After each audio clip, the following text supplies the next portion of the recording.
What's up, guys? Welcome to another podcast. I'm here with Christopher. Boom. What's going on? Good, man. So, obviously, over the weekend, we did not hear good news. Right. Moody's is a big-time underwriter on bonds, and they just informed us that the U.S. Treasuries are not doing well. They got downgraded. They took a dump. They took a dump.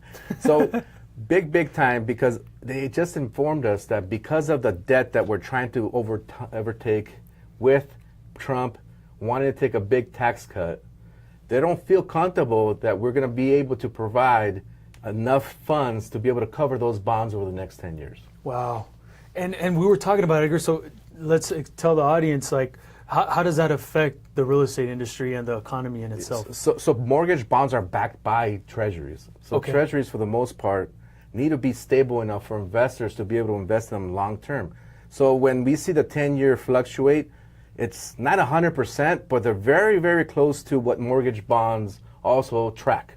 So when the 10-year goes up 10 basis points, for the most part, that tracks to about, sometimes like a 0.25% interest rate fluctuation on the mortgage bonds. Okay. So when we look at the 10-year, we track it to the mortgage rates. And when we see the movement, it's very, very close. When the 10-year drops, we see mortgage bonds get better because that means we see investors go into the mortgage bond market. Right. So that means that long-term bonds are doing great. So that means there's a little bit more relief, and we see mortgage rates drop with it. Right. So that means investors are willing to hold on to money for longer term. Right. So if this happens with the downgrade on the treasuries, then people are not willing to put their money and park it for long term because they don't feel comfortable enough to put it long term because they don't think they're going to get that money back.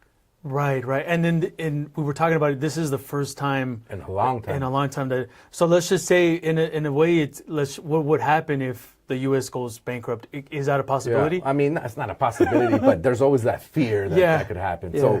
So I mean, obviously, there's always that fear that may happen. So that's what scares the market, spooks the market. The uncertainty, the fear is what causes this to happen. Yeah. And a lot of times, it only happens for a couple of days, and then everything's back to normal. But in the meantime, with the tariffs and the fear of now the kind of like trueflation, which is tariff with inflation put together, they don't know how long this is going to take for it to come back to the normal market. Yeah. So we're all kind of like on pins and needles and trying to figure out how long this is going to take. Right. So now with this happening with the Moody's downgrading the bonds, it throws another wrench in the whole storm that we're going through currently. So mortgage rates have been bouncing around within the sixes and high sixes, and now they kind of ticked up yesterday or into the seven. So we're going to keep it in those boundaries. But let's just kind of think positive right now and hoping that they come across a solution because this is buying season, and we haven't seen buying season be so slow. Right. We were just reading about it on Redfin that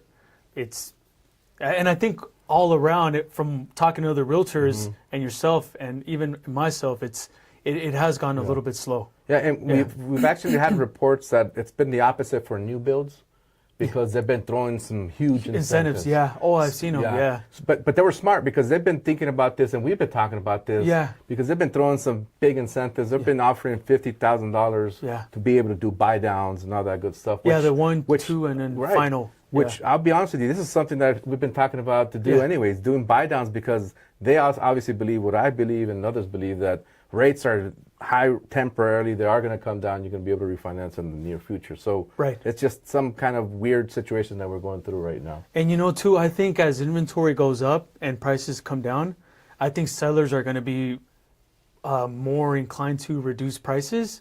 And maybe, and I know we're not seeing it just yet, but I have a feeling that sellers are going to start helping buyers.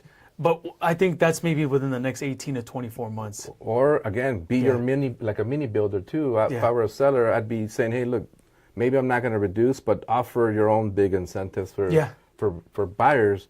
Convert that into money that you can offer a buyer for buy downs, closing costs yourself. Right. Just to make the sale faster. Yeah, because you don't want a buyer to go straight to the builder. What if you can do a big credit for your buyers as well? Right. So, I mean, FHA allows you up to 6% to go to your buyer. So if your house is $500,000, it's cheaper than going to a new build right now. Yeah. And you can offer $25,000 for your buyer to do a 2-1 buy down and pay for the closing costs. Yeah.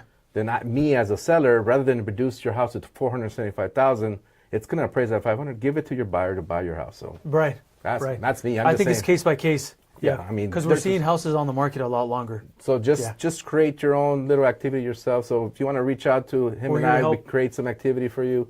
Your house has been sitting in the market too long. Let's do some kind of solution. Yep. Let us know, guys. We're here. See ya.